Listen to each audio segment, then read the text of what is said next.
Bonjour, merci d'être au rendez-vous de ce début d'après-midi. C'est souvent difficile de quitter la table, la bonne chère parisienne. Mais en tout cas, pour un sujet comme le Smart Airport, il y a du monde et c'est normal. Bon, donc, le Smart Airport, c'est l'aéroport intelligent. Tout de suite, une des pistes de réflexion, c'est que les sujets qu'on traite dans l'aéroport, en fin de compte, c'est les sujets qui se posent à la société. C'est ce qu'on a dit ce matin.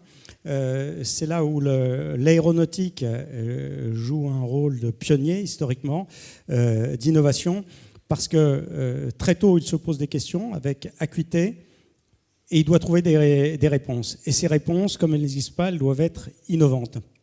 Et en même temps, l'innovation, c'est une prise de risque, et une prise de risque mesurée. Donc, c'est tout un univers à construire, où on se projette dans l'avenir, et en même temps, on vit avec des gens au présent. Le Smart Airport va-t-il tuer les files d'attente ? On est dans une société où on supporte de plus en plus mal de perdre du temps. Et dans un aéroport qui est la promesse d'un déplacement heureux, on est très contrarié quand on est amené à perdre du temps. Donc, il y a une mobilisation de tous les acteurs qui sont là, et je pense qu'on a vraiment toutes les dimensions. Comment faire pour ne pas perdre de temps ? On se tourne tout de suite vers l'aéroport, parce qu'on rentre dans un aéroport, il y a un nom, Roissy-Charles de Gaulle, et on se tourne vers le patron de la plateforme. On se dit, pourquoi ? Que fait la plateforme ? Après, on verra que fait la police, que fait le... Voilà, que fait... Marc, voilà. Non, rapidement, peut-être pour remettre les choses un peu en perspective. Alors, un aéroport, il faut voir ça finalement comme un trou noir qui aspire des passagers de la ville pour les mettre dans les avions, et puis inversement, qui aspire des passagers de l'avion pour les rejeter vers la ville. Alors, de l'avion vers la ville le plus vite possible, de la ville vers l'avion, il faut qu'il passe un peu de temps dans les commerces. Mais voilà, donc grosso modo, et notre but finalement, nous aéroports, c'est comment va-t-on, ce trou noir, c'est finalement un gestionnaire de flux de passagers, mais également de véhicules sur la plateforme, d'avions bien sûr, et vous l'ignorez pas, hein, bien entendu, hein, et quand on parle de Charles de Gaulle, on parle toujours de bagages. Donc nous sommes aussi un fabuleux gestionnaire de flux de bagages. Et donc finalement, le Smart Airport, pour nous, c'est quoi ? Le Smart Airport, c'est comment on va faire en sorte de fluidifier tous ces flux de bagages, d'avions, de passagers, de manière à assurer le meilleur parcours passager, le fait que le bagage passe bien d'un avion à un autre en moins de 30 minutes, etc., etc. Et pour cela, pour nous, le Smart Airport, c'est quoi ? Donc c'est l'optimisation de tous ces flux, hein, pas seulement l'optimisation du flux passager, notamment, mais pas seulement, moins s'en faut. Et pour cela, on a des outils. Alors les outils qu'on est en train de développer aujourd'hui dans le cadre du Smart Airport, c'est ce que j'appelle le self. Donc on dit à nos passagers, on développe le self, c'est do it yourself au maximum, de manière à limiter les contrôles. En tout cas, de les rendre, ces contrôles, asynchrones, c'est-à-dire que le passager peut venir quand il veut. Et puis on verra ensuite que le Smart Airport, dans le futur, mais ça j'en parlerai peut-être plus tard, c'est l'anticipation, c'est-à-dire que ça ne sera plus le self pour fluidifier le parcours, mais l'anticipation des problèmes, puisque finalement, les files d'attente n'apparaissent qu'à partir du moment où vous n'avez pas mis suffisamment de ressources sur vos process aéroportuaires. Donc ces ressources aéroportuaires, pour qu'elles soient le plus fluides, soit vous mettez suffisamment de ressources, soit vous les rendrez asynchrones. Et lorsque vous mettez des ressources dessus, la meilleure façon, c'est de faire en sorte de mieux anticiper le nombre de ressources que vous devez y mettre de manière à fluidifier et empêcher ces encombrements et ces files d'attente. Et pour ça, bien entendu, nous avons débuté et nous continuerons à le faire, à développer et à mettre en place des technologies, donc la biométrie, les big data, j'y viendrai peut-être plus tard, l'intelligence artificielle, pour mieux comprendre à ce moment-là le comportement des accompagnants, des passagers, etc. etc. Enfin, tout ça pour vous dire que pour nous, le Smart Airport, c'est l'optimisation des flux au global, pas seulement des passagers, c'est important, mais pas seulement. Et pour cela, nous sommes en train de développer un tas de technologies dont on parlera un peu plus tard. Tout à fait. Donc, on a le tableau global, mais donc que fait la plateforme Je vais me tourner vers Frédéric Gély. Et que fait le filtrage? Parce qu'on perd beaucoup de temps au filtrage. C'est insupportable. Alors effectivement, je vais vous donner quelques grandes lignes et puis bien sûr, après, on pourra revenir sur les différents sujets dans le cadre du débat. Effectivement, le Smart Airport, on voit bien que c'est un enjeu important. Et si on revient sur le passager, il faut être honnête, nous tous en tant que passagers, il y a 2 points quand même qui restent aujourd'hui des sujets difficiles. C'est clairement le passage du contrôle frontière et c'est clairement le poste d'inspection filtrage. Alors pourquoi évidemment ça reste un peu stressant? Déjà parce que quand vous passez un poste d'inspection filtrage, effectivement, eh bien, on va vous demander de vous délester d'un certain nombre de choses, vos appareils électroniques, d'enlever votre veste, vos chaussures. Donc nous devons prendre cet aspect-là effectivement en considération. Moi, ce que je voudrais dire quand même, c'est que pour moi, il y a 2 données d'entrée que l'on doit prendre en compte aujourd'hui dans la sûreté et qui sont vraiment pour moi des données de base, des données d'entrée qui sont première chose, effectivement, croissance du trafic aérien, croissance mondiale. Donc effectivement, autour de ça, on a des enjeux de fluidité. D'accord ? Ça, c'est le premier aspect. Deuxième donnée de base, pour moi, c'est l'aspect menace. C'est-à-dire qu'aujourd'hui, il faut qu'on soit conscient d'une chose, c'est que le niveau de menace qui pèse sur le transport aérien est une réalité. On a eu encore récemment différents types d'attentats, je ne reviendrai pas dans le détail, mais toujours pour dire qu'il y a un niveau de menace important. Et donc, qu'est-ce que l'on doit faire? Bien évidemment, le passager a besoin de fluidité, mais aussi, il veut aussi voyager en toute sécurité, en toute sûreté. Ça reste un aspect aussi pour lui non négociable, et c'est aussi d'ailleurs important pour un aéroport. C'est aussi une affaire d'image que d'avoir un aéroport sûr. Et donc, la question qui va se poser pour nous, c'est comment on va concilier, comment on va réconcilier ces aspects à la fois de fluidité et ce besoin de sûreté. Alors, je vais vous donner brièvement 3 grands axes que je vois, et on pourra y revenir ultérieurement. Le premier, bien évidemment, la technologie, l'innovation. Elle va nous aider. Je vous prends un exemple dans le cadre du programme Vision Sûreté que l'on a lancé en 2014. On a fait en sorte de développer, il y en a d'ailleurs aujourd'hui qui sont déployés de manière pérenne sur les aéroports, notamment parisiens, des nouvelles technologies qui vont à la fois améliorer la fluidité, mais faciliter aussi la vie du passager et obtenir une meilleure détection, notamment d'explosifs. Je vous prends des types d'équipements. Par exemple, on a mis en place des lignes multiplexées. Plusieurs passagers vont pouvoir se préparer en parallèle. Et donc, le premier qui sera prêt passera. On a mis en place des équipements tels que les shoe scanners qui vont permettre aux personnes de ne pas se déchausser. Donc voilà, premier axe, la technologie, un aspect important. Deuxième sujet important à l'avenir, mais pas simple à traiter pour moi, c'est comment utiliser les données biométriques à l'avenir. Il y a un vrai sujet autour de ça. Je pense qu'il faudra qu'on l'envisage dans une approche très globale du parcours passager, c'est-à-dire à la fois l'aspect depuis le début du passage jusqu'au contrôle frontière, poste d'inspection filtrage, mais bien évidemment autour de la donnée biométrique, et là j'ouvre juste les débats, il y aura 2 sujets pour moi importants qui sont quand même la protection des données et le deuxième sujet, la cyber. Donc ça reste important. Et pour moi, le troisième axe sur lequel on doit travailler pour justement limiter ces files d'attente, c'est un sujet qui commence à émerger sur le plan international, mais qui n'est pas simple à traiter, c'est le sujet de la différenciation. C'est-à-dire avec quels critères et comment demain sera-t-on capable de se focaliser sur certains passagers à risque, d'en faire plus sur certains, et à l'inverse, d'accepter d'en faire pas rien, mais d'en faire moins sur certains autres. Donc voilà un peu pour moi les pistes qui nous permettront à l'avenir de limiter les files d'attente. Donc limiter les files d'attente, ça c'est le filtrage. Donc il y a la dimension frontière, donc qui a deux faces.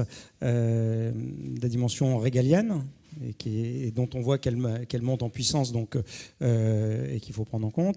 Et d'autre part, ce que vous venez d'annoncer, c'est-à-dire qu'effectivement, quand on s'imagine être un bon citoyen, on a envie de faire un voyage facile.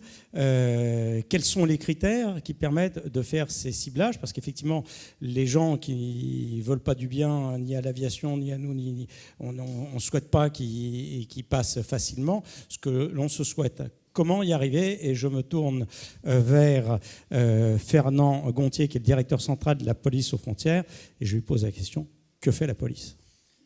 La police fait tout, comme d'habitude. Alors, pas forcément dans les délais, puisque je pense que c'est la question qui nous est posée.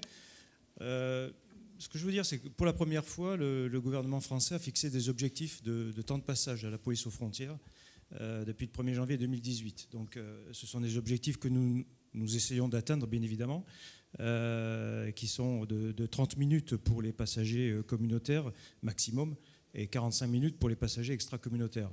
Alors, évidemment, ces seuils font parfois sourire parce qu'on voudrait passer en 10-15 minutes. Et je pense qu'on y tendra. On y tendra dans la mesure, effectivement, comme vient de le dire ma collègue, dans la mesure où les moyens à la fois humains mais aussi technologiques le permettront. Nous sommes malgré tout dans un contexte international et européen très tendu en termes de menaces terroristes. Il faut le rappeler, nous sommes toujours sous le régime du rétablissement des contrôles aux frontières. Le régime européen des contrôles aux frontières s'est durci en 2017 massivement, puisqu'aujourd'hui tous les passagers communautaires doivent être contrôlés à l'entrée comme à la sortie du territoire. Donc c'est une vraie contrainte. C'est une vraie contrainte, mais c'est une contrainte qui produit des résultats. Attention, là, en 2018 comme en 2019, vraisemblablement, nous allons encore augmenter le nombre de personnes recherchées. Nous serons à plus de 100 000 personnes recherchées détectées par la police aux frontières lors des contrôles.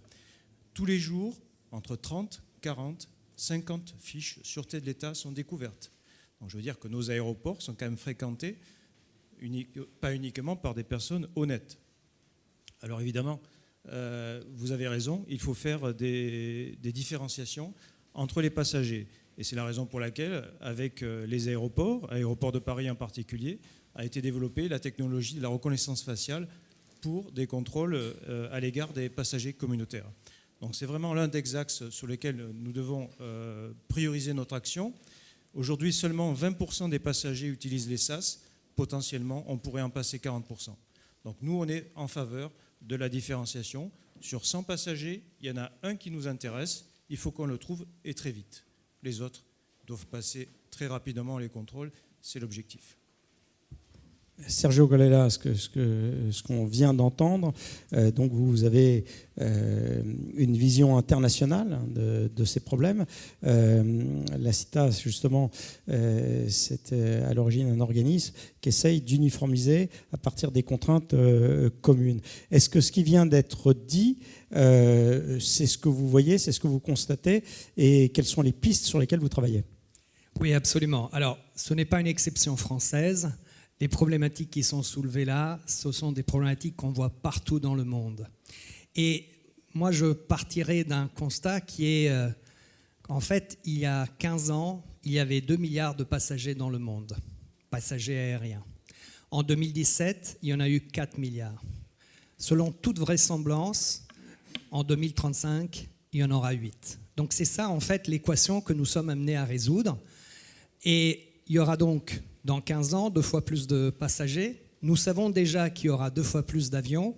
Il n'y aura pas 2 fois plus d'aéroports. L'infrastructure physique va augmenter au mieux de 10%. Alors ça, c'est vrai partout dans le monde, et en particulier en Europe, où pour des problématiques, et en France, pour des problématiques d'espace, pour des problématiques écologiques, on ne peut pas construire des pistes de décollage comme on le veut. Les temps sont beaucoup plus longs. Donc le seul moyen de résoudre cette équation de la demande, c'est la technologie. Vous avez parlé du libre-service, le self-service, la capacité à faire la différenciation. Et la technologie, l'avantage, c'est que les éléments technologiques sont prêts. Le deuxième avantage que je vois, c'est que l'utilisateur est prêt. En tant que passager, on préfère souvent avoir la possibilité d'utiliser un service en self-service plutôt que de passer devant un contrôle. Et donc sur les 5 étapes que vous avez en tant que passager, l'enregistrement, là l'habitude est claire, la technologie, on le fait dans 95% des cas de manière digitale. La dépose de bagages, la sécurité, le contrôle aux frontières et l'embarquement peuvent être fluidifiés avec de la technologie. Prendre l'exemple de l'embarquement. Lorsqu'on fait un embarquement en utilisant la biométrie, le temps d'embarquement d'un avion est réduit de 40%. Et c'est un avantage aussi pour les aéroports et les compagnies aériennes parce qu'elles peuvent mieux utiliser, optimiser l'utilisation de leurs actifs. Pour finir, peut-être par rapport au premier commentaire qui avait été fait, il y a 4 milliards de passagers à gérer, il y a 4,3 milliards de bagages dans le monde qui sont enregistrés et qui doivent être gérés de la même manière. La bonne nouvelle, c'est que le taux de déperdition ou de problème de ces bagages, en quelques années, a été divisé par 2. Ça reste encore très élevé. Le coût pour l'industrie aérienne des bagages qui ne sont pas amenés au bon endroit au bon moment est de 2 milliards de dollars par an. Donc, augmenter encore de 50%, ça fait 1 milliard. Je me tourne maintenant vers Jean-Baptiste Djebbari, qui est député.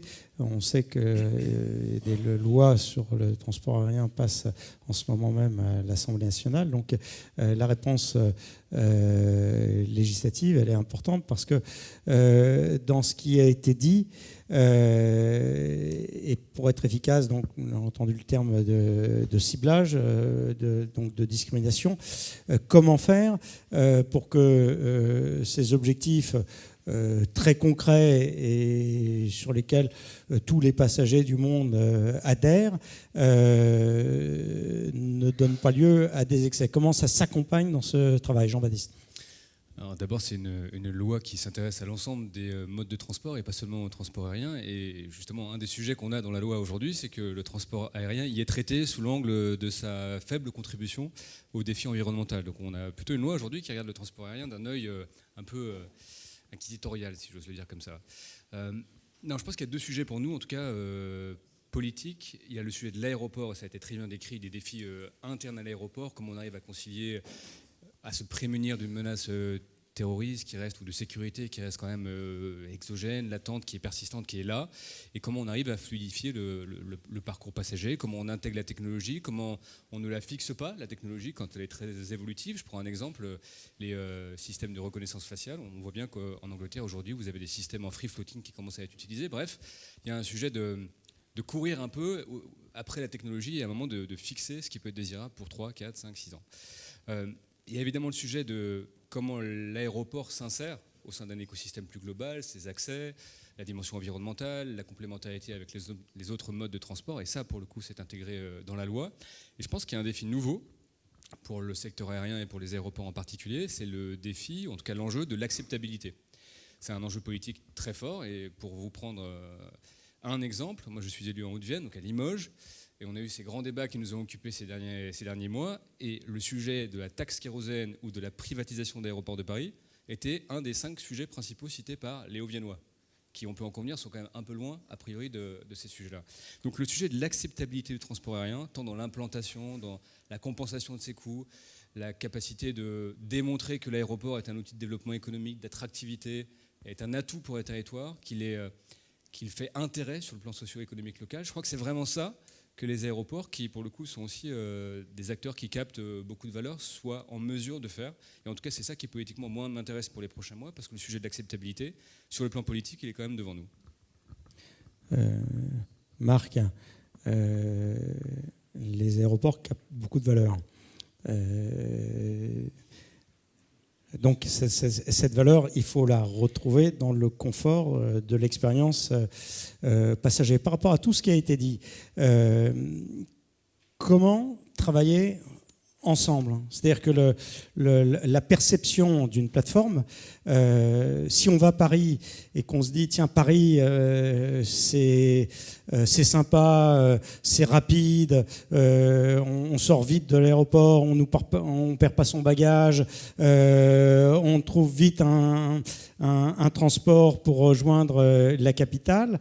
Là il y a un pôle d'attractivité qui fait certainement de Paris et de sa plateforme un des endroits les plus désirables au monde, comparé dans l'univers concurrentiel. Comment faire pour que l'image de marque, quand on a créé les premiers aéroports, donc Paris par exemple, au Bourget il y a plus d'un siècle, l'idée très clairement de ceux qui ont conçu les aéroports, dire ça va être la porte d'entrée. Autrefois, on rentrait dans les villes, il y avait des grandes portes monumentales, on faisait des sculptures, on donnait une idée de ce qu'on allait trouver après. Un aéroport, c'est la même chose. Peut-être à un moment, on en a un petit peu perdu conscience. Comment vous allez travailler là-dessus et comment vous allez concilier avec les différents acteurs la sécurité qui est quelque chose de pas négociable? Oula, on a des heures devant nous là. Non, je vais essayer de faire vite. Moi, ce que je crois, c'est que en fait, un aéroport, c'est un fantastique intégrateur de l'ensemble des parties prenantes de l'aéroport, mais effectivement, comme l'a dit Jean-Baptiste, également au voisinage de l'aéroport. Bon, là, je vais pour l'instant me contenter sur de l'aéroport et il faut qu'on travaille ensemble. Et ce que je remarque aujourd'hui, c'est finalement qu'on a un petit peu de mal à travailler ensemble. Et c'est pour ça que je crois beaucoup aux vertus de deux concepts, qui s'appellent l'APOC, donc l'Airport Operation Center, et donc on est en train d'en bâtir un aujourd'hui à CDG. Donc cet APOC, c'est quoi? C'est une sorte de commandement, de centre de commandement ouvert 24 heures sur 24 et qui regroupe toutes les parties prenantes de l'aéroport. La police, bien entendu, les assistants aéroportuaires, les mainteneurs, les compagnies aériennes les principales. Et en fait, on partage tous les dysfonctionnements qu'il peut y avoir, qui peut apparaître sur l'aéroport. Alors, ça veut dire nous faut des moyens d'hypervision, il faut qu'on puisse réagir en boucle courte, et c'est ce qu'on fait en rassemblant tout le monde dans un même lieu, qu'il nous faut les moyens technologiques également. Et ça nous permettra d'améliorer, j'allais dire, les réponses aux dysfonctionnements qu'on peut connaître. Donc, pour vous donner un ordre d'idée, aujourd'hui, CDG, les jours de pointe d'été que vous connaissez, c'est à peu près pas loin de 250 000 passagers par jour. Donc 250 000 passagers, vous voyez bien que si on a le moindre problème sur les accès, sur le traitement des bagages, par exemple les trieurs bagages qui tombent en panne, et c'est tout l'aéroport qui va se retrouver en difficulté. Et donc il nous faut réagir le plus vite possible aux problèmes qu'on rencontre. Et je pense que l'APOC, à travers un autre concept qui s'appelle le TAM, le Total Airport Management, va nous aider par le groupement de tous les acteurs dans une salle ouverte, donc de commandement ouverte 24 heures sur 24, à gérer ces problèmes qu'on peut rencontrer en temps réel. Mais je pense qu'il nous faut aller au-delà du temps réel. Le problème que l'on a aujourd'hui, finalement, c'est que, alors on l'a vu d'ailleurs avec nos amis de la DEPAF, on leur avait dit à un certain moment, vous ne savez pas, on va vous aider, on va vous dire, a priori, va vous donner, heure par heure, le nombre de passagers qui vont arriver sur les différents processus aéroportuaires, dont notamment les processus, donc enregistrement, embarquement, etc., mais les processus d'immigration. Et on leur dit, voilà, de telle heure à telle heure, vous aurez tant de passagers. Et donc, il faut armer tant de bêtes. Et donc, on a fait cette expérimentation, et très vite, ils nous ont dit, oui, mais vos chiffres sont faux. Alors, on ne comprenait pas très bien, parce que les passagers, au départ, on les connaît, ils ont l'habitude d'arriver plus tôt à l'heure pour leur avion, mais ce qui se passe, c'est que c'est les avions qui n'arrivent pas à l'heure. Et donc, finalement, le problème qu'on a, et c'est le deuxième problème dont je vous parlais tout à l'heure, c'est l'anticipation. Il ne faut plus qu'on soit en mode pompier. Il ne faut pas qu'on réagisse au moment où on voit les dysfonctionnements. Il faut qu'on puisse réagir en anticipation. Et l'anticipation, ça veut dire quoi? Ça veut dire qu'aujourd'hui, on a un certain nombre de bases de données au sein de nos aéroports qui ne se parlent pas entre elles. On a la base de données des compagnies aériennes qui nous donne effectivement le nombre de passagers, origine, destination, heure par heure, au départ, à l'arrivée. on a une base de données Eurocontrol qui est capable de nous dire à quelle heure vont arriver les avions, parce qu'eux, ils le savent en temps réel. Et ils sont capables de nous dire, tiens, cet avion, il va arriver à telle heure. Il est parti en retard, il va arriver à telle heure chez toi.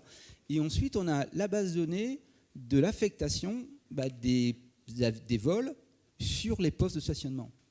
Donc, si on arrive à lier dans le futur ces 3 bases de données et et pouvoir les exploiter en quasi temps réel à 2 heures d'avance, et on sera capable de dire à chacun de nos process aéroportuaires, enregistrement, embarquement, pif et paf, précisément le nombre de passagers qui se présenteront sur chacun des process, et ceci à 1 heure, 2 heures en anticipation, ce qui permet à chacun des intervenants de mettre le bon nombre de ressources.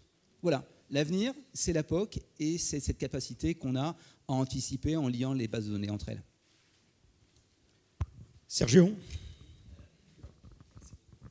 Alors, je suis tout à fait d'accord avec vous. C'est tout à fait un problème d'anticipation. C'est aussi un problème de collaboration. Une compagnie aérienne de taille importante atterrit et décolle dans des centaines d'aéroports. Un grand aéroport reçoit parfois des centaines de compagnies aériennes différentes dans son escale. Il y a aussi d'autres acteurs qui interviennent, les ground handlers, le contrôle aux frontières, Eurocontrol, etc.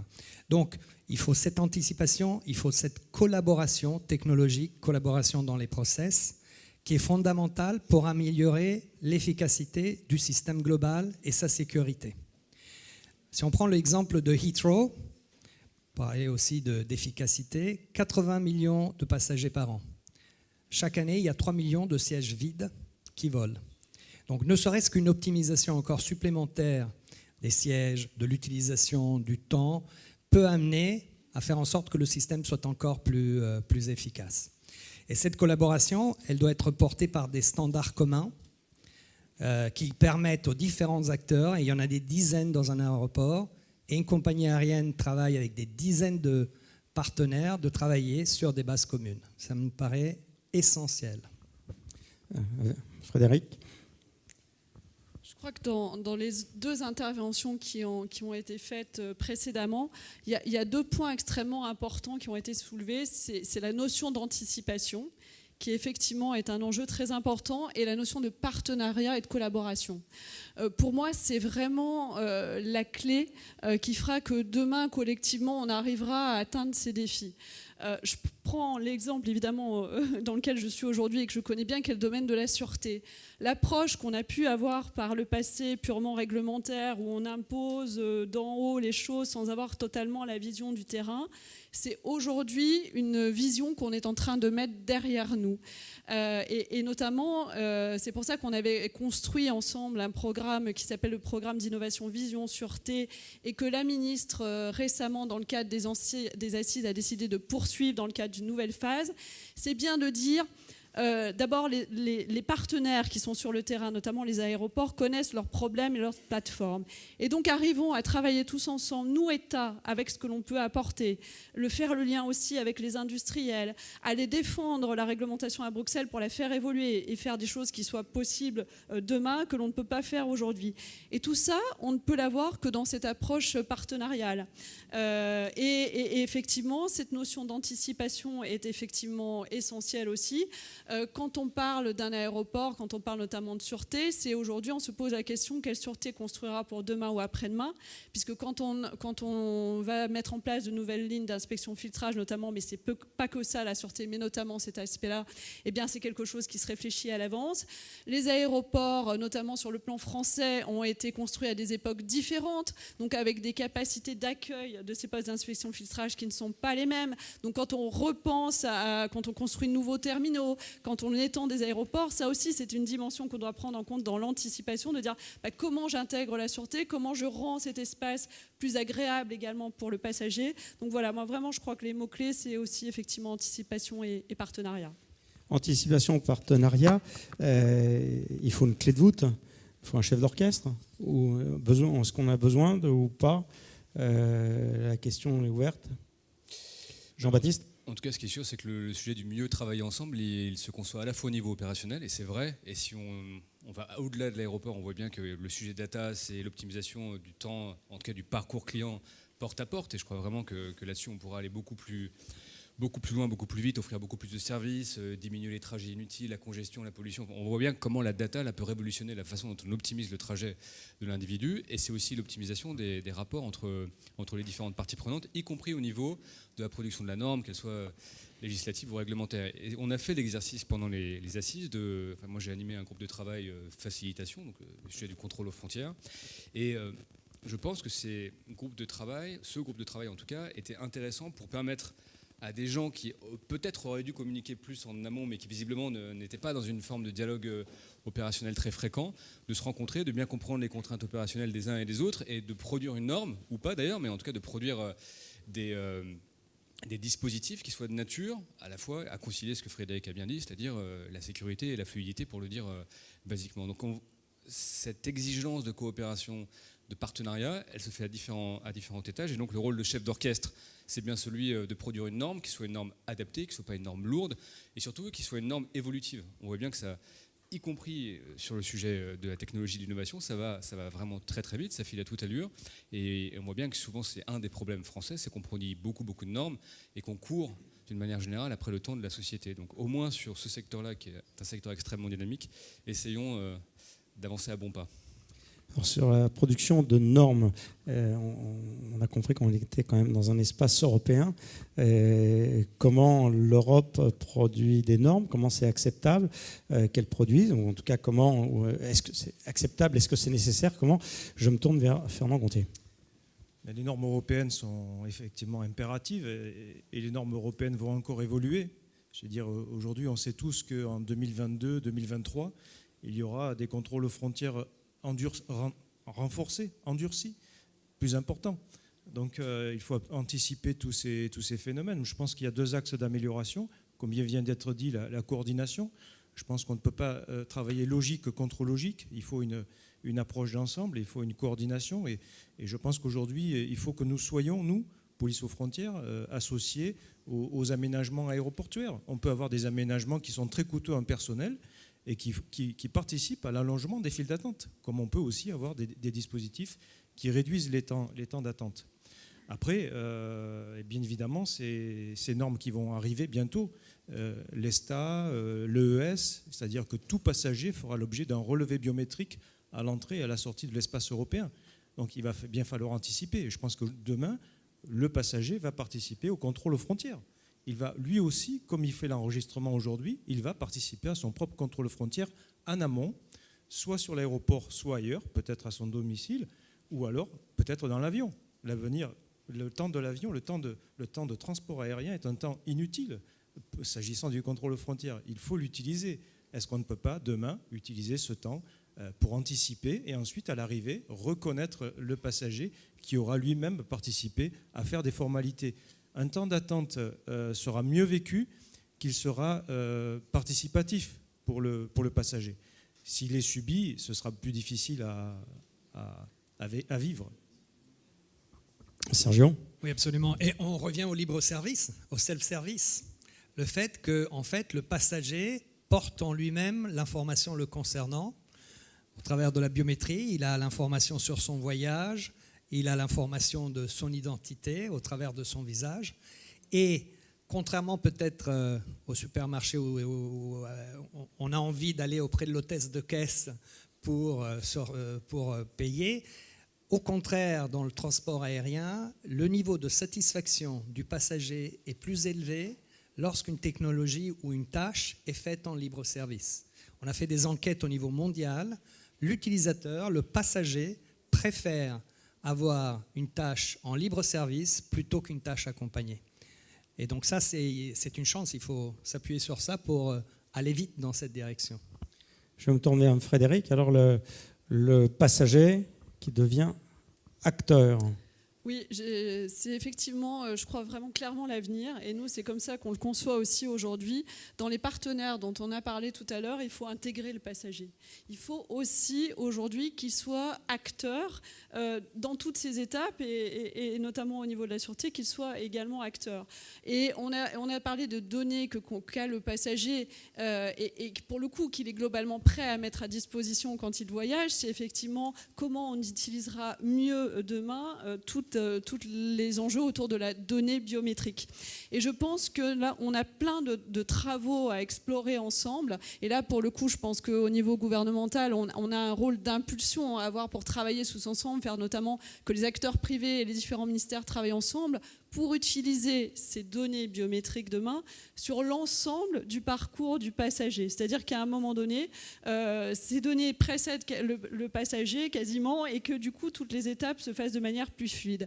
Alors, vous parliez aussi d'enjeux européens et de textes qui se négocient à Bruxelles et ça me fait rebondir sur un point puisqu'on parle de données quand même qui appartiennent à chacun et puis c'est quand même tout le sujet de la cyber qui est autour de ça maintenant quand même aussi un enjeu important. On parle de technologie, on parle de comment on fait mieux communiquer les systèmes entre eux, mais il faut quand même qu'on ait à l'esprit cette dimension cyber. Et pas plus tard qu'hier, effectivement, j'étais à Bruxelles et on a négocié sur le plan européen un texte dans le domaine cyber. Alors, avec toute la difficulté que ça représente aujourd'hui, parce que c'est un domaine aujourd'hui encore très complexe quand on parle de cyber, et donc on a un texte qui va entrer en vigueur sur comment l'ensemble des opérateurs demain vont devoir mettre en place des éléments pour pouvoir protéger leurs différents systèmes.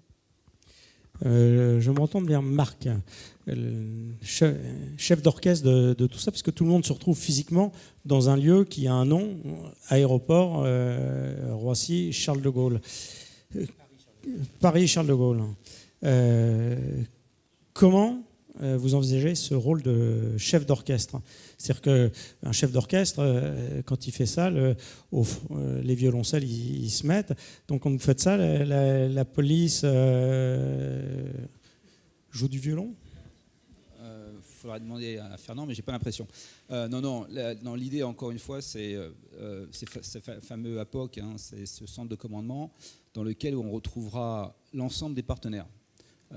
Et l'idée, c'est de dire, dès qu'on constate un dysfonctionnement sur un des process aéroportuaires qui concerne un des partenaires, on voit avec lui comment on peut résoudre le problème. Moi, j'ai des cas précis. Alors, c'était pas un APOC, mais on a aujourd'hui ce qu'on appelle un PC crise. Et on a eu un jour le système de contrôle des frontières, je parle sous le contrôle de Fernand, qui est tombé en panne. Et moi, de mon PC, là, je voyais des passagers affluer. On n'arrivait pas à les arrêter. Les terminaux se remplissaient. De l'autre côté, les passagers arrivaient et ils ne sortaient pas. Et pareil, il y avait des queues qui se formaient.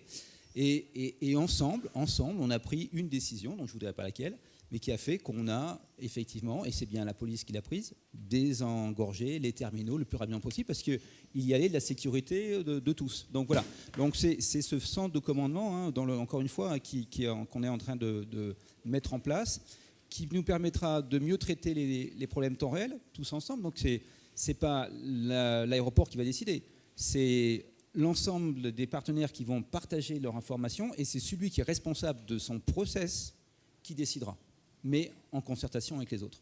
C'est ça l'avenir. Donc plus, je le disais, donc l'anticipation.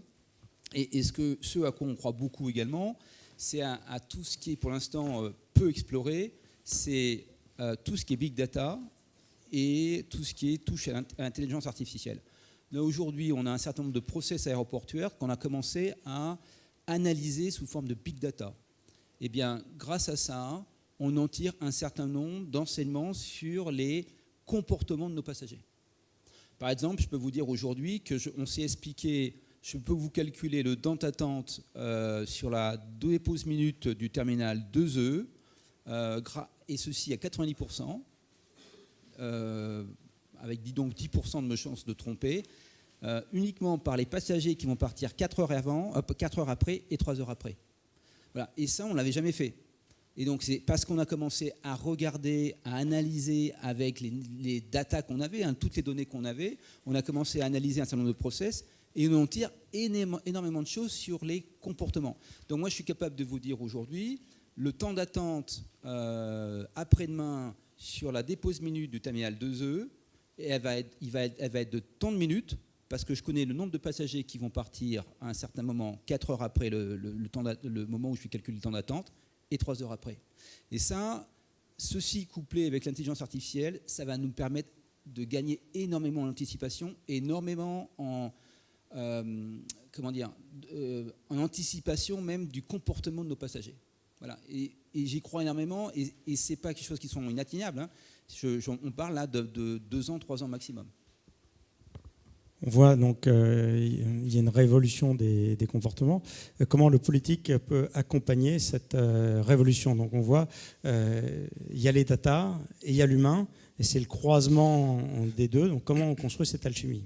Jean-Baptiste. Data humain, ça se régule effectivement. Il y a des données qui sont personnelles et par nature incessibles, et puis il y a des données qui intéressent effectivement l'ensemble des acteurs. Moi, je reviens sur ce que tu as dit au départ sur l'aéroport dans sa conception porte d'entrée, ce qu'il incarne. Parce qu'en fait, un aéroport aujourd'hui, c'est 2 choses.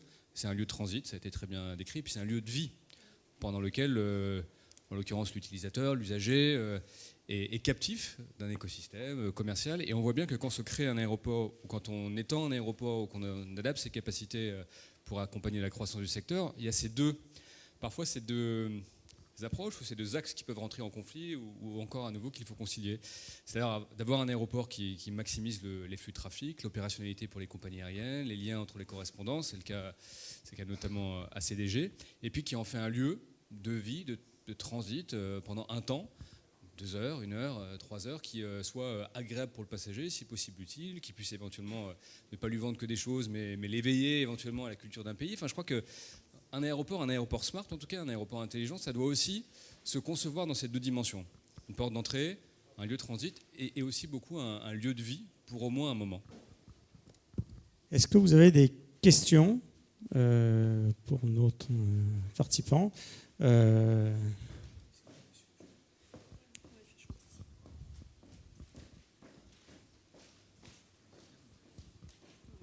Bonjour. Vous avez très peu parlé de la reconnaissance faciale. Je voulais savoir, je sais que ça se développe un peu aujourd'hui à Paris. On voit aux États-Unis et en Chine, c'est utilisé pour s'enregistrer. Où en êtes-vous aujourd'hui dans l'état de votre réflexion sur l'utilisation de la reconnaissance faciale, et quelles seraient les potentielles réticences que vous voyez?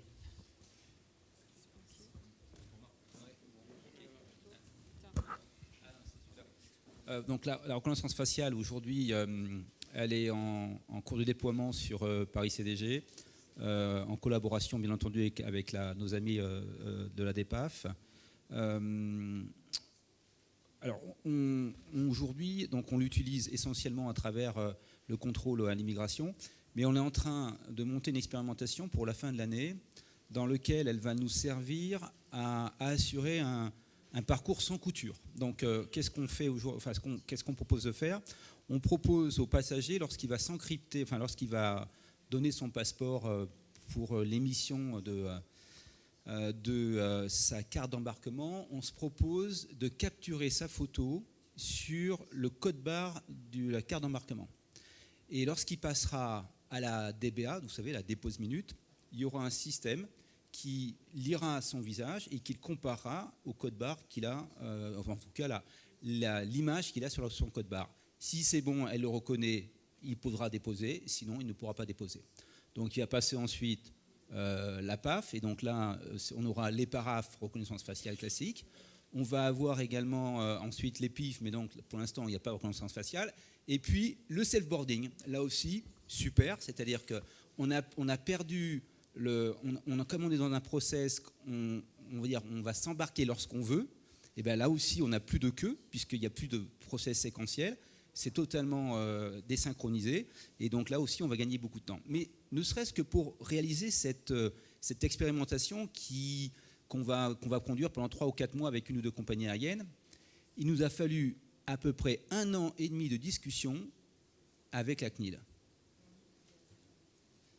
Juste pour ça, en leur promettant bien sûr qu'on ne garderait pas les photos, qu'elles seraient détruites, etc., etc. Donc en fait, la biométrie, bien sûr, on y croit énormément, mais ne négligeons pas ce fondement fondamental de nos libertés qui est aujourd'hui dont la CNIL est le garant et qui fait qu'on a du mal de temps en temps à aller plus loin dans les process de reconnaissance faciale.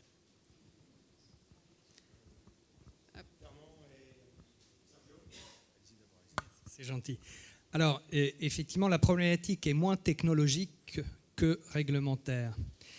Et il y a une expérience ici qui est citée. On peut aussi citer un cas réel qui tourne aujourd'hui, c'est à l'aéroport de Miami, où avec le US Border, donc l'autorité aux frontières américaine, une compagnie aérienne, Lufthansa, l'ensemble des 5 étapes dont je parlais au départ, donc de passage jusqu'à l'embarquement, sont faites de manière biométrique.